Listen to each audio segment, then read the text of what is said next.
Hello bachcho, let's read the question. Assertion: in an isothermal process, all the heat energy supplied to the body is converted into internal energy.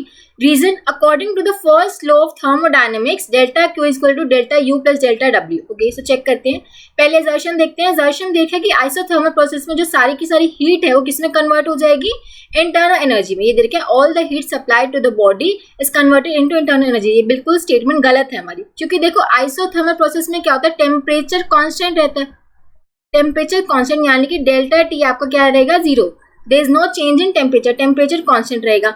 अगर temperature constant है, delta T zero है, तो हमारी जो change in internal energy होगी वो भी zero होगी. डेल्टा यू हमारा जीरो होगा, राइट, बिकॉज हमारा टेम्परेचर कांस्टेंट रह रहा है, तो इंटरनल एनर्जी में भी कुछ चेंज नहीं आएगा, राइट, क्योंकि इंटरनल एनर्जी हमारी किस पे डिपेंड करती है, टेम्परेचर पे. अगर आपका टेम्परेचर कांस्टेंट है तो हम बोल सकते हैं कि delta U would be zero.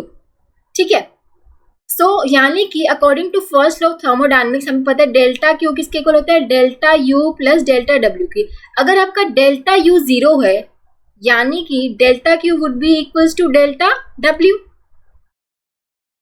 अगर आपका डेल्टा यू जीरो है यानी कि फर्स्ट लॉ ऑफ थर्मोडायनेमिक्स से delta Q would be equals to delta W, यानी कि all the heat energy supplied to the body is converted into work. ठीक है, वर्क में कन्वर्ट हो रहा है ना कि इंटरनल एनर्जी में. तो फर्स्ट स्टेटमेंट तो आपकी गलत, एजर्शन आपका इनकरेक्ट हो गया है ना. इंटरनल एनर्जी कन्वर्ट नहीं हो रहा, किस में हो रहा है, वर्क में हो रहा है, क्योंकि internal energy change internal energy तो जीरो रहेगी, क्योंकि टेम्परेचर आपका कांस्टेंट रहता है आइसोथर्मल प्रोसेस में. तो एजर्शन फॉल्स हो गया. रीजन में देगा according to first law of thermodynamics delta Q equals to delta U plus delta W. ये तो सही है, फर्स्ट लॉ ऑफ थर्मोडायनेमिक्स के अकॉर्डिंग हमारी ये स्टेटमेंट बिल्कुल सही है. इसी का यूज करके हमने ये फाइंड आउट किया, राइट. तो रीजन सही है बट एजर्शन फॉल्स है. सो हम बोल सकते हैं assertion is incorrect but reason is correct. Option D would be the correct choice. I hope आप सबको समझ आया होगा. Thank you so much.